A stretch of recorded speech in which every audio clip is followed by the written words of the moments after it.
Welcome to Sober Strength. I'm with Joe Chura, founder of Go Brewing. How you doing, Joe? I'm doing well, Jesse. Thanks for being here. I know you're a busy guy. I'm super pumped for having you on the show because non-alcoholic beverages have been a really, really pivotal tool in my own journey. I heard of you first, and this is a feather in your cap, sir, on the Rich Roll Mm, podcast. I know you know the Rich Roll podcast, right? of course, yeah, that's a big part of the story of Go, actually. Yeah, I was on a run, and Rich Roll's show is on one of like five shows that I might cycle through, and I think I picked the right episode. And I heard him mention he's like Joe Chura is doing amazing things with Go Brewing, and I say, who's this Go Brewing? So it's pretty Mm. cool.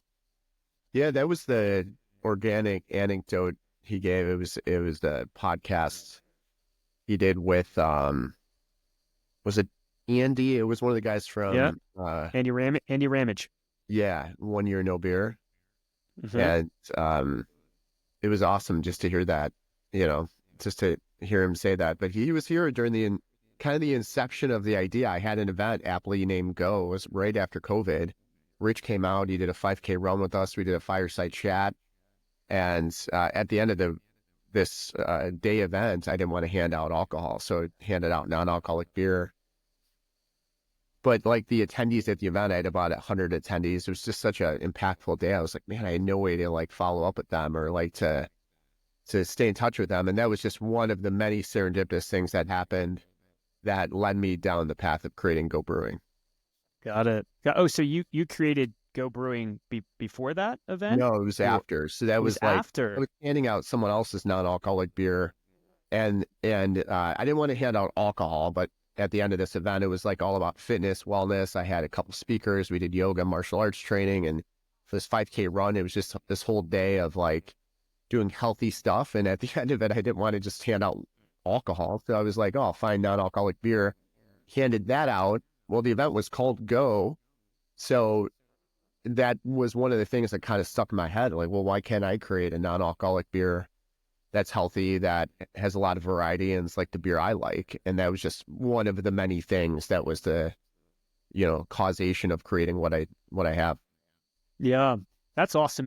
So you have a tech background. I don't want to put you in a box because I know you have an Sure. extensive background, a bunch of different things, but really found success kind of in the tech space, if I had to put a label on it. Just how the shift, why the shift, but how did you find yourself all in now in a non-alcoholic brewery? I mean, first off, um, building a tech company, having not known really anything about building a business, was just an incredible experience. And I come from humble beginnings, working on the Ford Chicago assembly line, my early 20s, working my way up through the plants. Went to school during the day, and I worked the night shift at Ford for 5 years. And as I started to get out of the plant, the internet, I mean, this is 1998. So like Google just came out, like the internet was just starting to take off.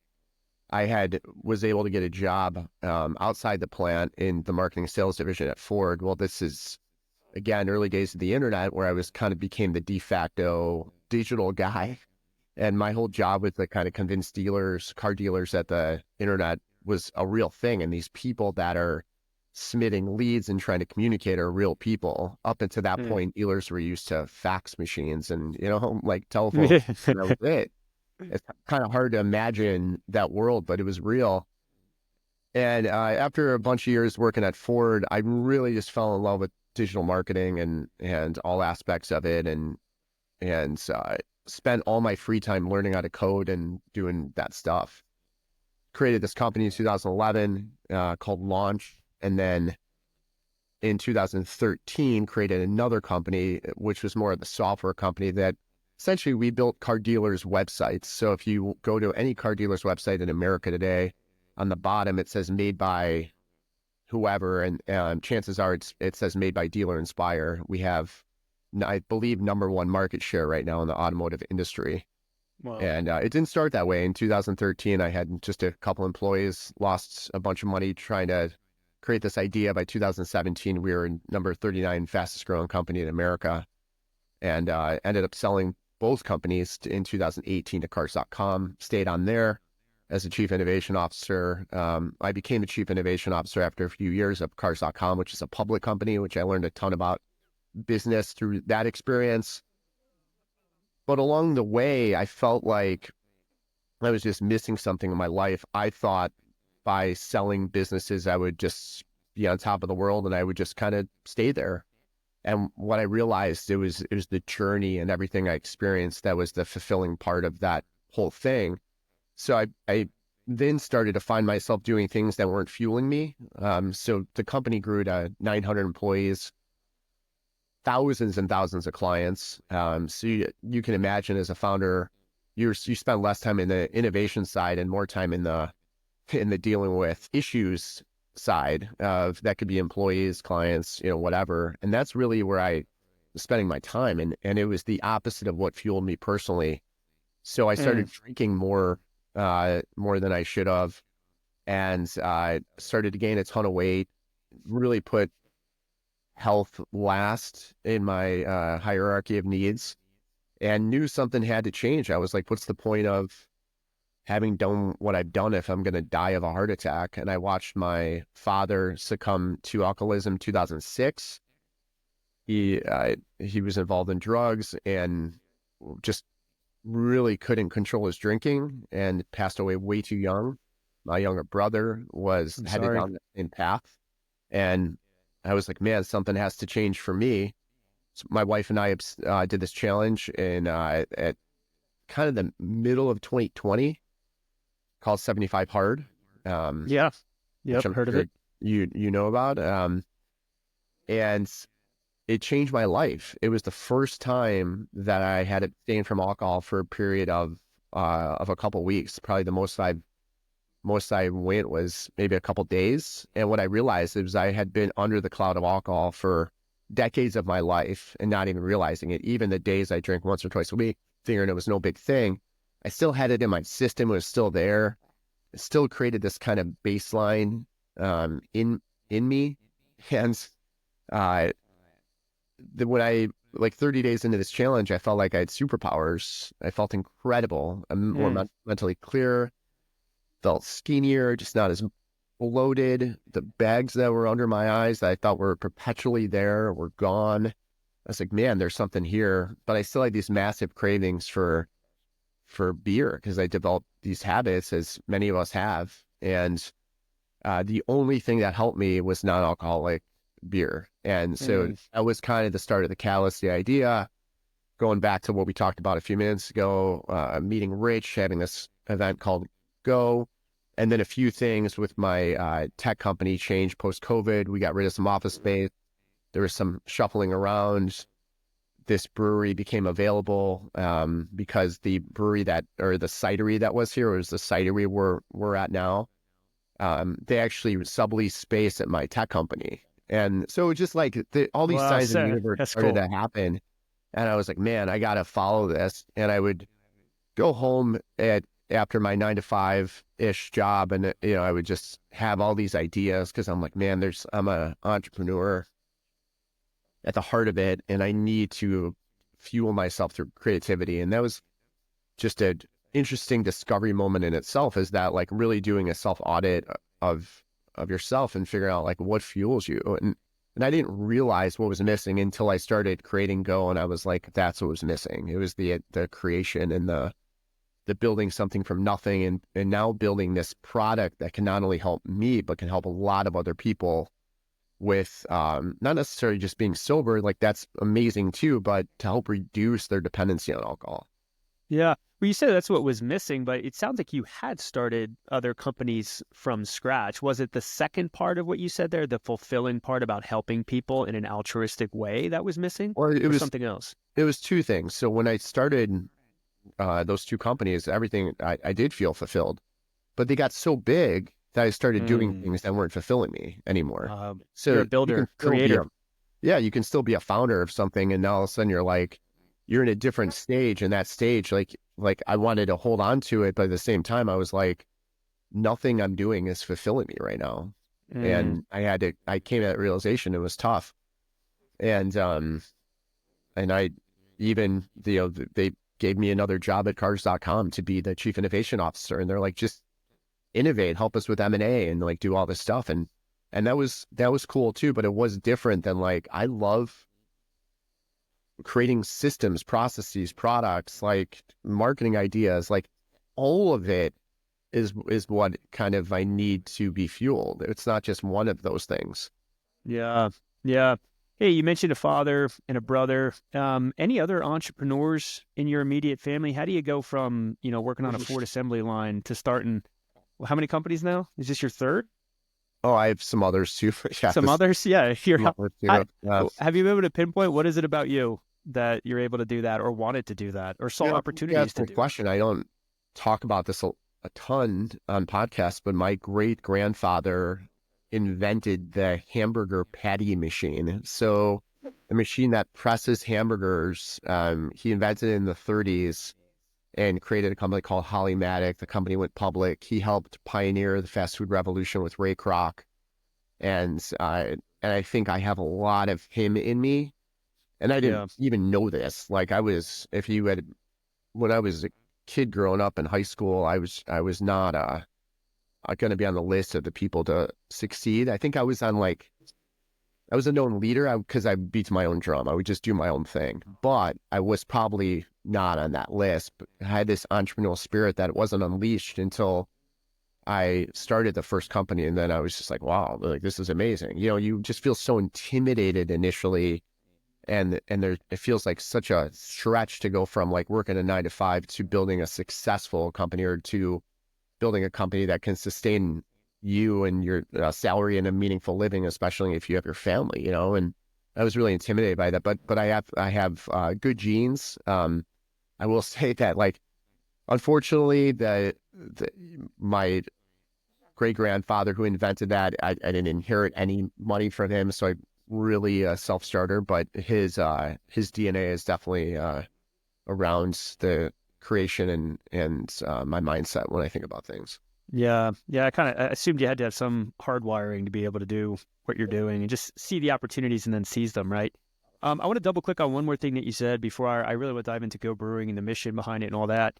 But if you had to pinpoint what was going on mentally or emotionally when wherever it was the kind of like the low point of your drinking, and that looks different for everybody. I'm not a big believer in like everyone needing a rock bottom. But if you had to think about what was going on, or maybe even why you were turning to alcohol, what was that like? What was it? What was drawing you there? On this show, we talk a lot about, and I use language like self-medication.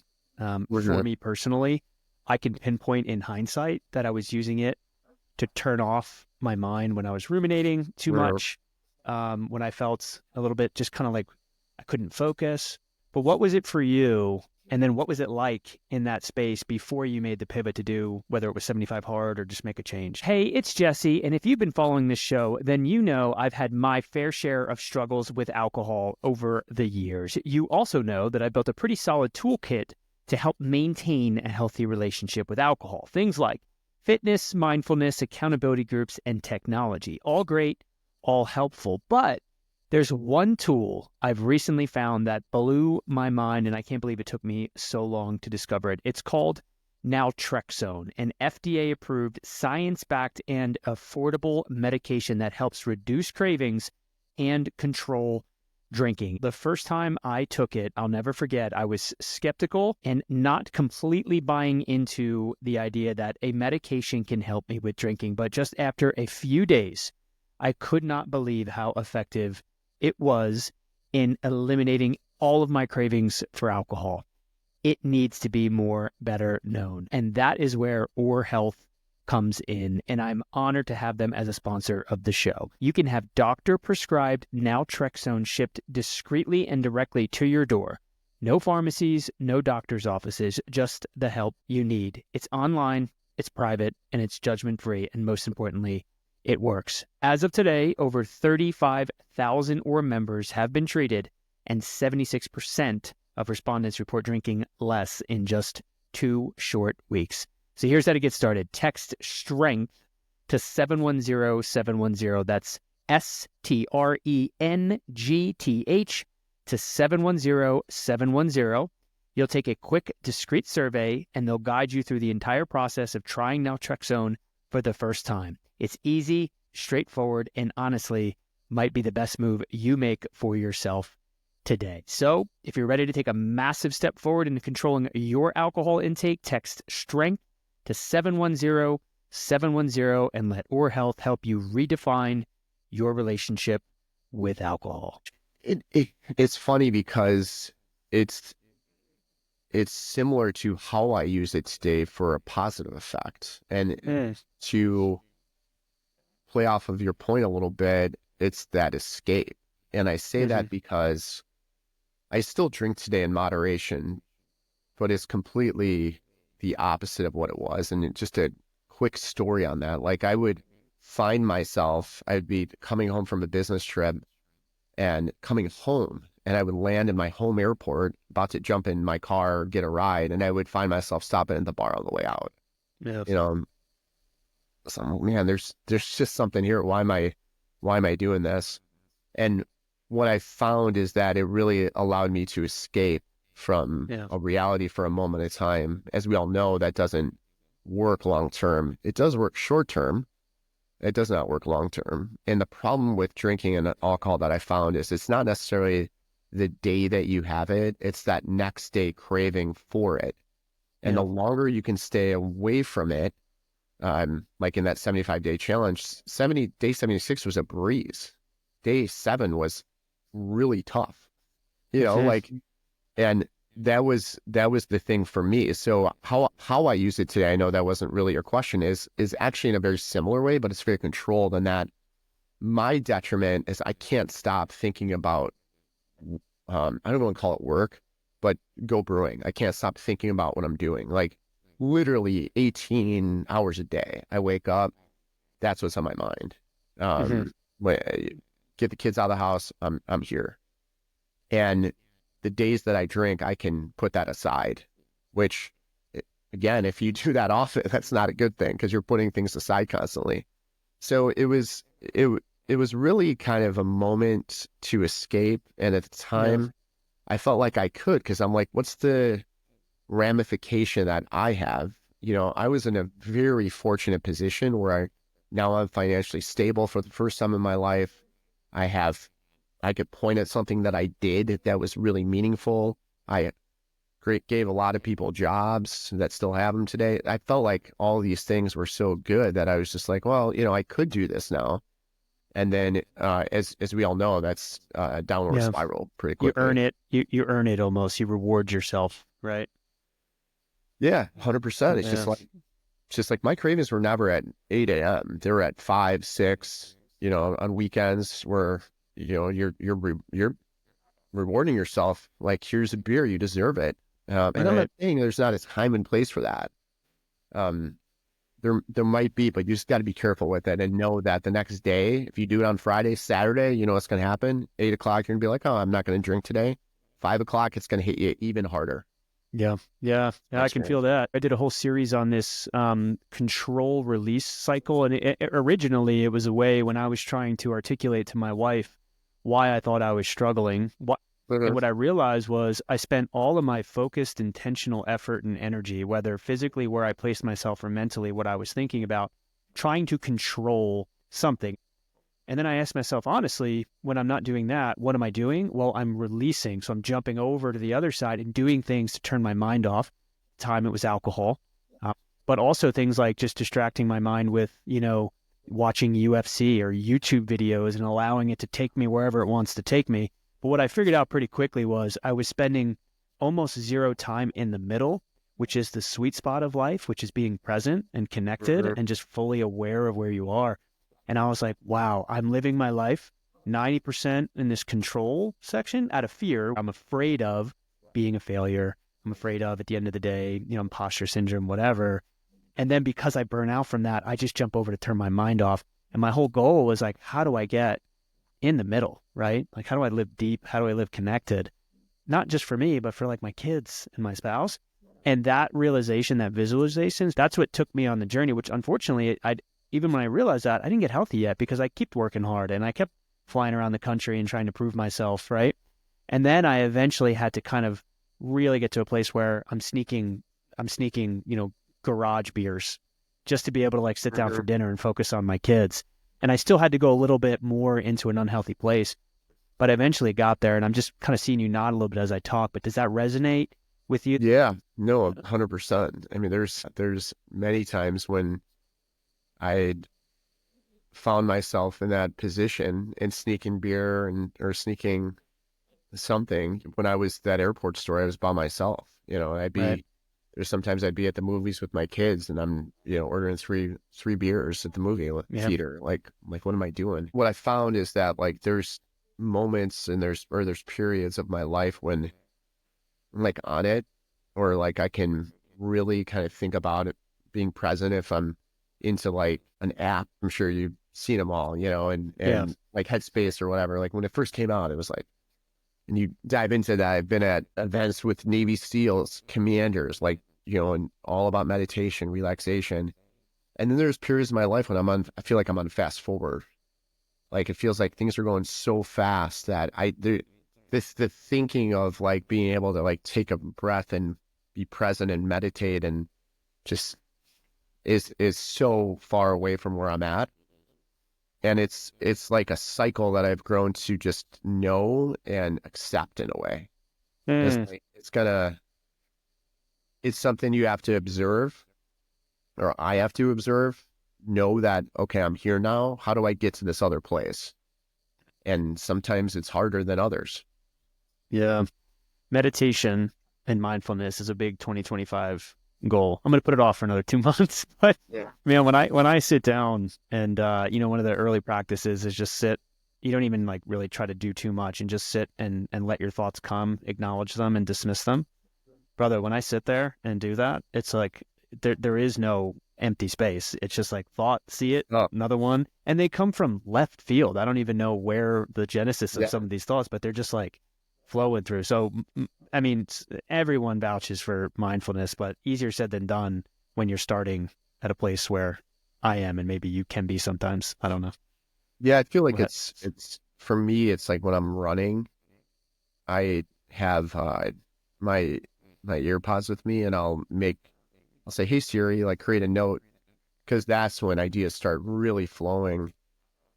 And when I look at my kids, I just a really like cute story yesterday. I was taking my son, he's 12, he loves to shoot guns. Like he Mm, absolutely loves it. So we're going to the shooting range and we're on the way there and he's usually like obsessed with his iPad. He has special needs and that's his place where he feels really comfortable. And we try to minimize how much time he's on it. It's tough, like probably many mhm. people can relate to. But I'm with him and he's on his iPad and he's just sitting there and he's staring. He's not talking. And it was a very brief moment, or these are moments that don't happen often with us.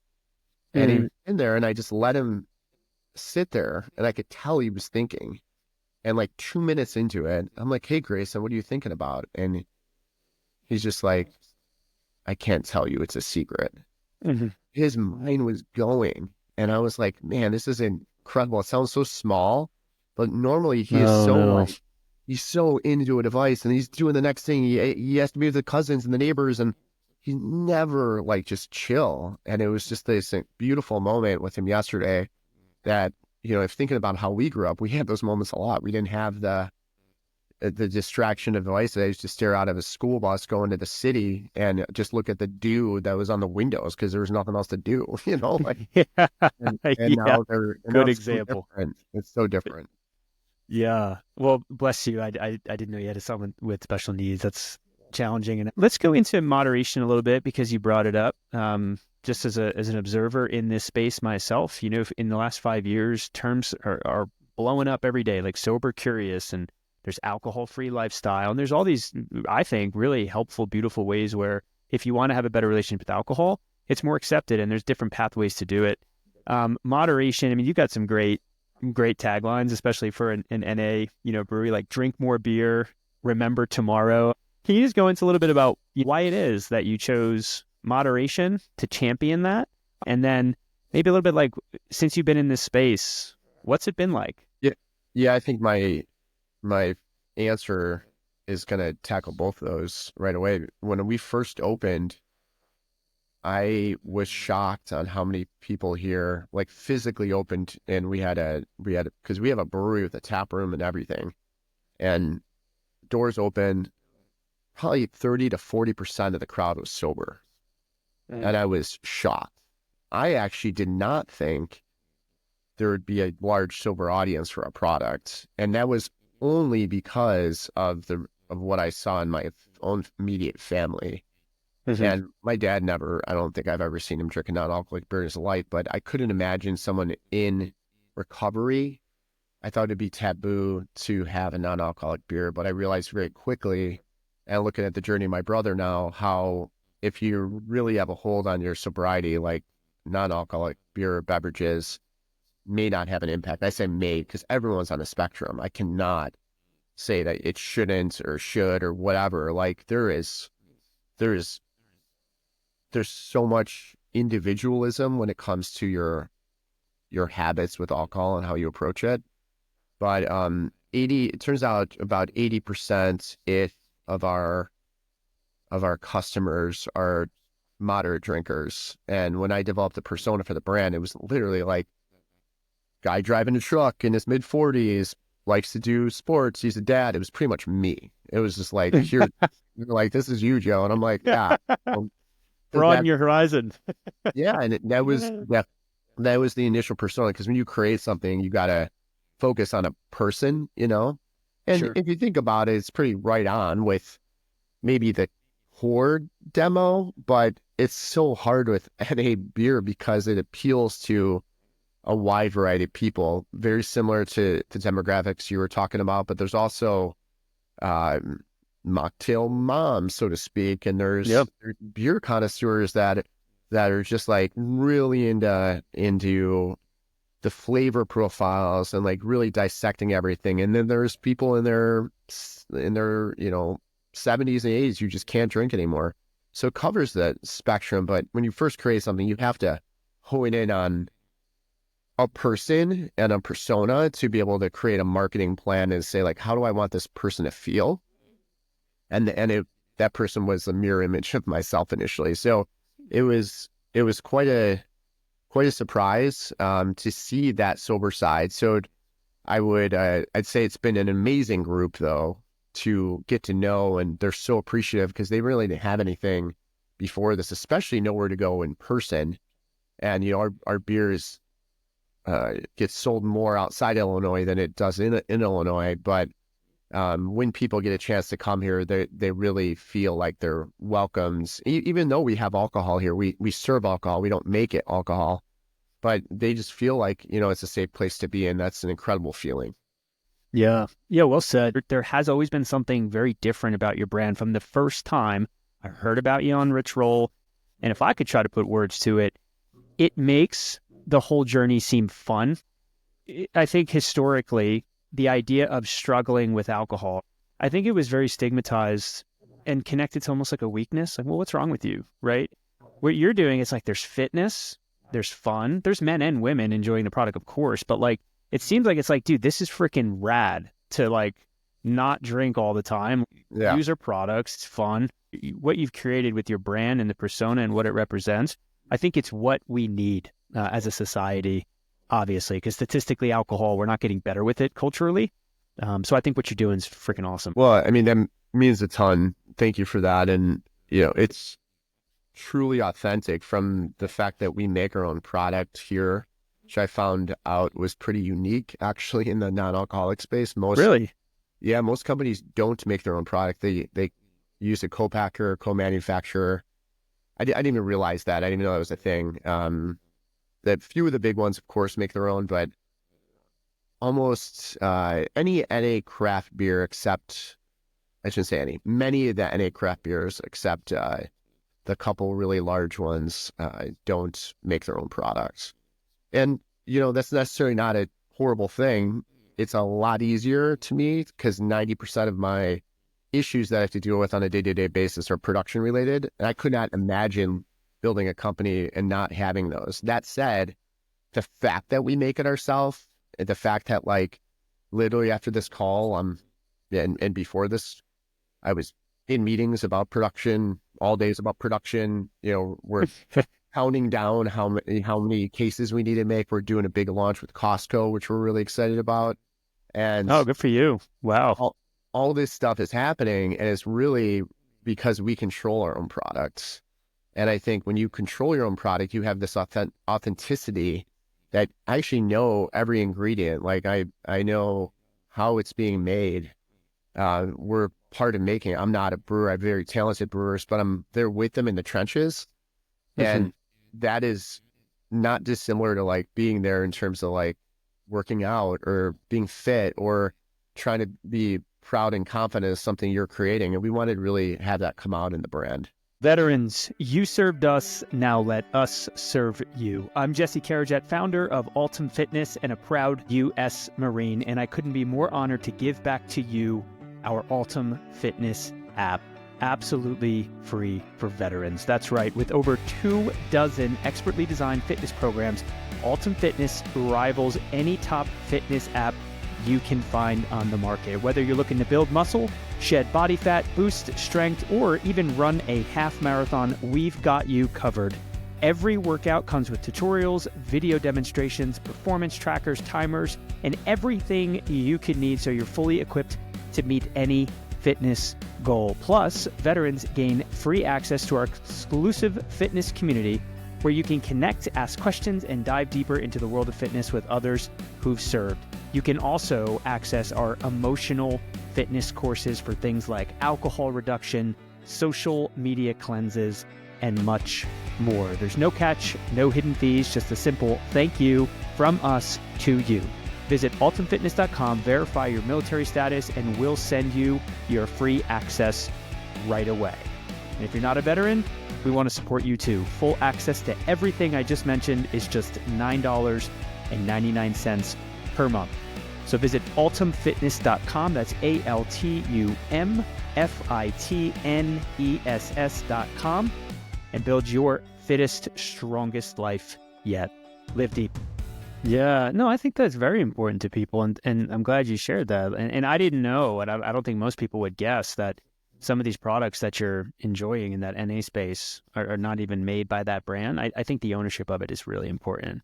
And that's awesome. Dude, the authenticity really matters. Now I know the authenticity behind it. This sounds complex. I bet you it's a lot harder than just opening a local brewery and just getting to know people. This sounds like it's really challenging. Well, there was a thing since day one, like I really admired local breweries and regional breweries, but I knew we couldn't be one. It's just, we still attract, even though, you and I probably get a ton of ads on our feeds, and all the content we're getting is around, sobriety and like moderation and like this healthy living. The reality is it's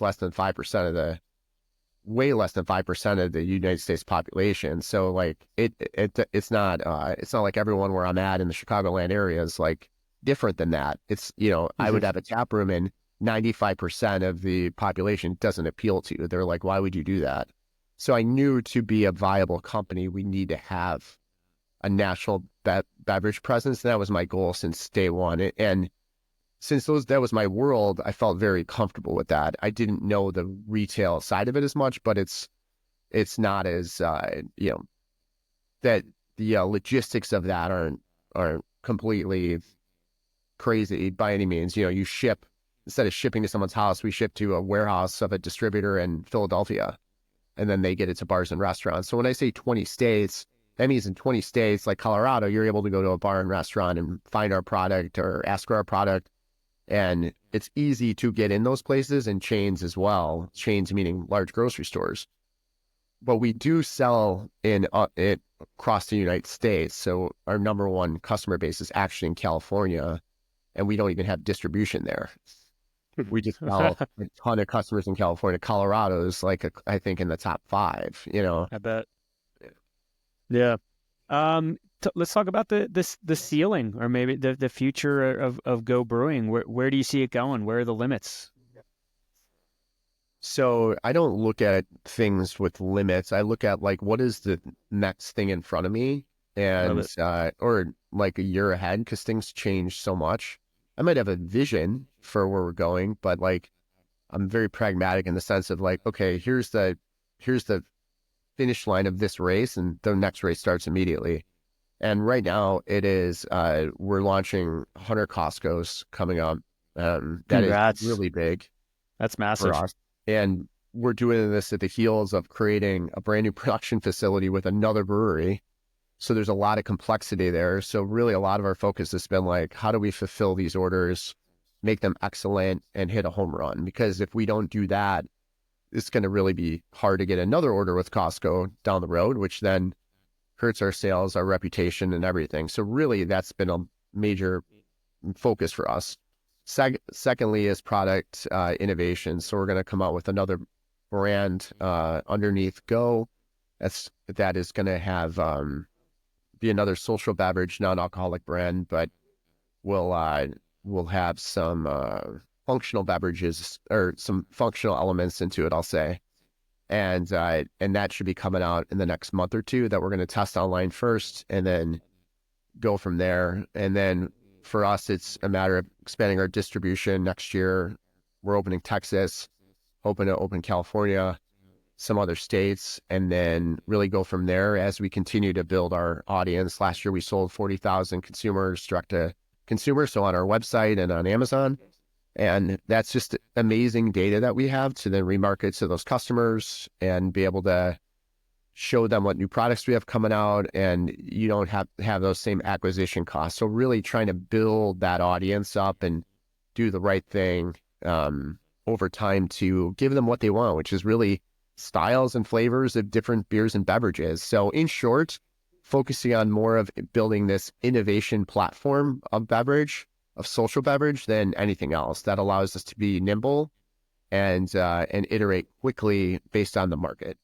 I know we're up against time. I got one more question for you, and we're going to pull out of the kind of business thing. We're going to go back to personal. I love asking this question, and I'm going to put you on the spot, Joe.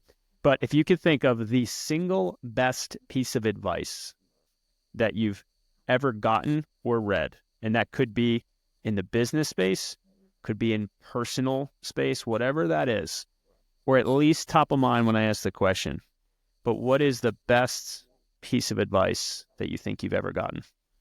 There's so much here, but I'll say the piece of advice that served me the best in my life is creating your own luck.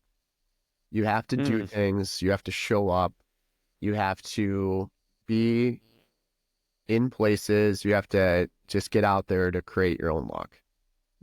Rich Roll would never have mentioned me on that podcast if I hadn't had that experience with him here. And who knows if Go would have been what it is.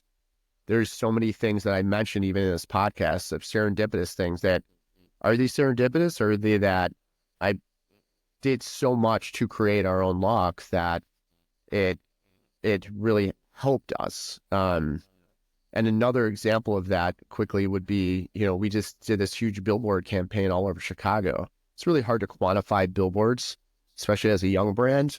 But I wanted to do that for a few reasons. And the buyer of Costco went by a billboard that was the edgiest billboard we had, and it said "fuck beer pressure," and the U and C were covered with a can.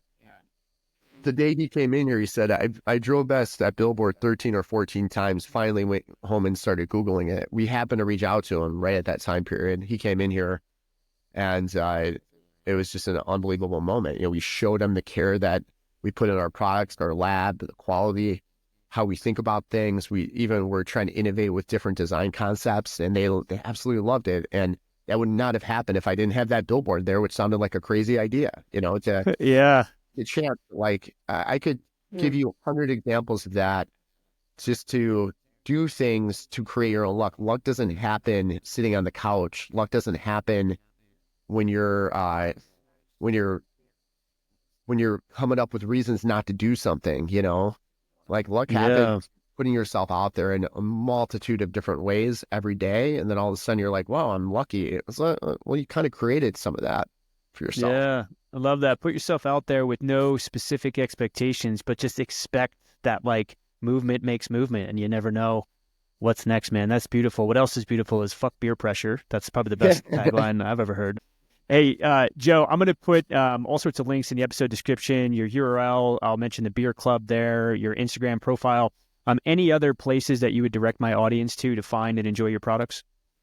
GoBrewing.com is the best place. You could find me on Instagram too, Joe Chura, or LinkedIn. I post a lot there. We're also posting some of our journey in these, bite-sized chunks, like little documentary style to go through or to take the viewer through what we go through on the production side mainly. And we're going to start documenting this new brand that we're creating too, to show how to do that, just to be educational and fun and expand on that. Also, if anyone, I'm sure a lot of your listeners are into High Rocks. We're a national High Rock sponsor. So we'll be at every High Rocks. We're doing something called the Beer Mileage. I'll be racing on almost every one this year. Really excited about that partnership. We're making the water for High Rocks too. And gonna have our beer there at the finish line. Finally, if anyone's done a High Rocks event, not to go on a tangent, like at the end of the race, they would give you Red Bull. And well, I love Red Bull at the end of a arduous race. It's the last thing you want. And I'm like, can we please get our beer here? And now it's happening. So I'm really excited about that. What a way to down-regulate your heart after a tough workout is to give it Red Bull. I'm like, it's again, it's an amazing product, but like not there. Not there. I'm with you, man. Hey, look, I knew you were a busy guy. I told you before, I'll tell you now, I'm very grateful you came on the show. Joe Chura, thank you so much for coming on the Sober Strength podcast. I really appreciate talking to you, man. Thanks, Jesse. It's been a blast. All right, everybody, that's the show, folks. Thank you so much for tuning in to the Sober Strength podcast and spending some time with us today. We've got a favor to ask. If you enjoyed the show, would you please consider subscribing to the show and even leaving a rating and review? That simple act drastically helps us reach more people in our mission to help them live better, longer, healthier lives. You can also follow us if you'd like on Instagram and YouTube for regular tips and motivation around mental health, addiction, and so much more. Know that your support fuels our brand and is greatly appreciated. So until next time, stay strong and live deep.